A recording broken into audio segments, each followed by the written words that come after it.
Hello dear student, स्वागत है आपका हमारे यूट्यूब चैनल उत्सव क्लासेज जयपुर में। आज हम जो वीडियो लेकर आए हैं वो है रीट 2025 नोटिफिकेशन से रिलेटेड। तो आज हम रीट 2025 जो नोटिफिकेशन निकली है राजस्थान कर्मचारी चयन बोर्ड ने, RSMSSB ने, उसके बारे में चर्चा करने जा रहे हैं। तो वीडियो को लास्ट तक देखिए, आपका जो भी इसमें कन्फ्यूजन है वो दूर हो जाएगा और इसकी बेसिक जानकारी आपको मिल जाएगी। तो स्टूडेंट्स, हमने इस वीडियो में लिया है जो मेन चीज़ें होती है, जो स्टूडेंट अक्सर कन्फ्यूजन में रहते हैं कि इसमें क्या है जो समझ में नहीं आता, तो हम डायरेक्ट आपके लिए मेहनत करके एक नया वीडियो लेके आए हैं। तो जैसे ये जो नोटिफिकेशन है इसमें टोटल पोस्ट हैं आपके आई है लेवल फर्स्ट की। जो नोटिफिकेशन बना रहे हैं हम, ये वीडियो लेवल फर्स्ट के बारे में है। तो कुल पोस्ट हैं इसमें 5,436, जिसका डिवाइडेशन आप यहाँ पे देख सकते हो। जैसे ये हैं टोटल 5,000 पोस्ट हैं इसमें प्रारंभिक शिक्षा विभाग में है। उसके बाद जो अपना ये संस्कृत विभाग है उसमें TSP और नॉन TSP दोनों मिला के 636 पोस्टें बन रही है। इस तरह टोटल मिला के 5,636 पोस्टें हो रही है। देखिए स्टूडेंट, सभी स्टूडेंट बोल रहे हैं कि इसमें कम पोस्टें हैं, तो ऐसा कुछ नहीं है। तैयारी करने वाले के लिए ये पोस्टें काफ़ी हैं और इतना कुछ फ़र्क पड़ता नहीं है। अगर आपकी तैयारी थोड़ी सॉलिड है तो सब कुछ ठीक हो जाता है। और इस चैनल में हम आपको लगातार रीट एग्ज़ाम तक, थर्ड ग्रेड एग्ज़ाम तक आपका साथ देंगे। बेस्ट MCQ लेकर आएंगे, टॉपिक वाइज, सब्जेक्ट वाइज सारा कंटेंट यहाँ पे मिलेगा और बेहतरीन कंटेंट मिलेगा। इसलिए आप हमारे चैनल को सब्सक्राइब करें और हमारे साथ बने रहिए। तो इसी कड़ी में आगे बढ़ते हैं। इसमें हमने जो मेन चीज़ें ली हैं वो इस प्रकार हैं।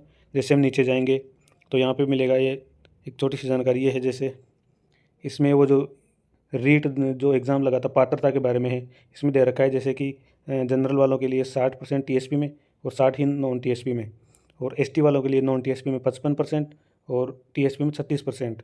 SC OBC MBC और EWS के लिए TSP और नॉन TSP दोनों में 55% ज़रूरी है। तो ये तो एक बेसिक जानकारी है। जैसे सभी के पास रीट क्लियर होगी वही इसमें फॉर्म भरेंगे, तो ये तो कोई नॉर्मल चीज़ है। और एग्ज़ाम से रिलेटेड अगर कुछ क्वेरी होती है आपकी तो आप इस मेल पे आप कर्मचारी बोर्ड को मेल कर सकते हैं। इसके बाद हम नीचे चलेंगे तो यहाँ पे ये जिसका OTR नहीं हो रखा होगा उसके लिए फ़ीस का स्ट्रक्चर दे रखा है। तो OTR तो वैसे सबका होगा क्योंकि पूर्व में भी आपने फॉर्म भरे होंगे। उसके बाद नीचे जाते हैं हम तो इसमें एक चीज़ लिख रखी है, ये थोड़ी इंपॉर्टेंट है। और जैसे ये इसमें लिख रखा है, विज्ञापन जारी होने के उपरांत पदों की संख्या में परीक्षा परिणाम से पूर्व कमी या बढ़ोतरी करने का मतलब कर्मचारी बोर्ड के पास सुरक्षित अधिकार है। इसे किसी भी न्यायालय में चुनौती नहीं दी जा सकती। इसका मतलब है कि पोस्ट कम ज़्यादा करना अधीनस्थ बोर्ड के ऊपर है और इसको अपन चैलेंज नहीं कर सकते। तो स्टूडेंट, ऐसा नहीं है कि ये पोस्ट कम है, एग्ज़ाम होने के बाद भी इसमें पद बढ़ सकते हैं। तो आप निश्चिंत रहिए और अपनी तैयारी मजबूत रखिए। इसके बाद में ये एक्स्ट्रा रिजर्वेशन है जो कि आप देख सकते हो। 1% इसमें ये दृष्टिबाधित वालों के लिए, 1% इसमें स्वर्ण बाधित वालों के लिए, सेरेब्रम पॉलिसी वालों के लिए 1%, और ऑटिज़म विकार है उसके लिए 1% ये अलग से रिजर्वेशन है। ऑटिज़म ये वही ऑटिज़म है जो अपने साइकोलॉजी में पढ़ा होगा अगर आपने पूर्व में तैयारी की होगी तो, और नहीं की होगी तो टेंशन लेने की कोई ज़रूरत नहीं है। आप हमारे साथ बने रहिए, हम आपको अच्छे से तैयारी करवाएंगे। इसके बाद में वही संस्कृत शिक्षा में भी यही चीज़, ये इतना ही रिजर्वेशन है। उसके बाद में नीचे चलेंगे हम तो नीचे आएगा, इसमें दे रखा है कि जो भी दिव्यांगजन है, हमारे जो भी दिव्यांग स्टूडेंट है, दिव्यांग भाई बहन है, वो जो अपना दिव्यांग प्रमाण पत्र है वो ऑनलाइन आवेदन में भरे गए दिव्यांग प्रमाण पत्र की सूचना को ही स्वीकार किया जाएगा, मतलब आवेदन करने की अंतिम तिथि से पूर्व। इसका मतलब ये है कि अगर कोई दिव्यांग स्टूडेंट है तो एग्ज़ाम जो फॉर्म भरने की जो लास्ट डेट है उससे पहले आपको बनवा लेना है।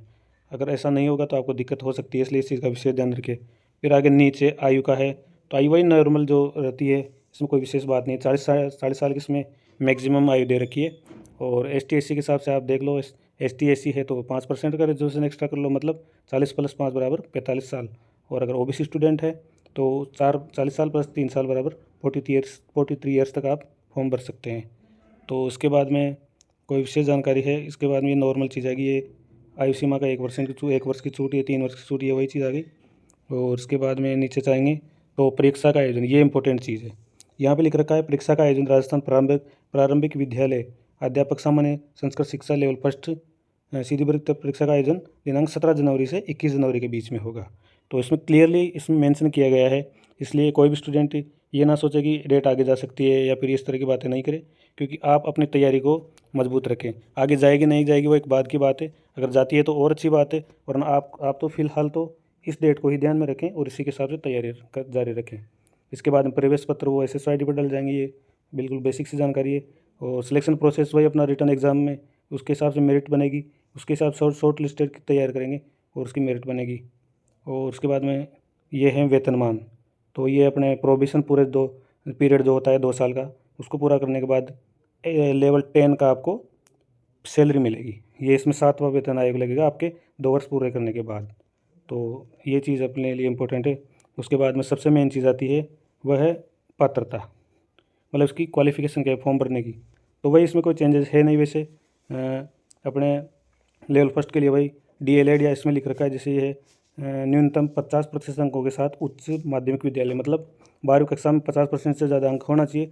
और साथ में तथा लिखा रखा है, मतलब उसके साथ ही प्रारंभिक शिक्षा में द्विवर्षीय डिप्लोमा, चाहे किसी भी नाम से जाना जाता हो। इसका मतलब है पहले इसको BSTC बोलते थे और आजकल इसको DLED बोलते हैं।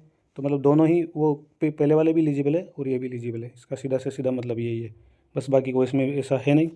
तो आज ये नोटिफिकेशन आपसे डिस्कस की और आगे हम आज से इसके बारे में पूरी मेहनत करेंगे और आपके लिए वीडियो लेके आएंगे। तो चैनल को सब्सक्राइब करें और नोटिफिकेशन बेल को ऑन करें, ताकि जो भी हमारा नया वीडियो आएगा वो आपके पास पहुंच जाएगा और आप एक भी वीडियो मिस नहीं करेंगे। तो एक पूरा कंप्लीट सिलेबस आपका ऑल ओवर सिलेबस MCQ के ज़रिए हम आपके साथ करवा देंगे। Thank you.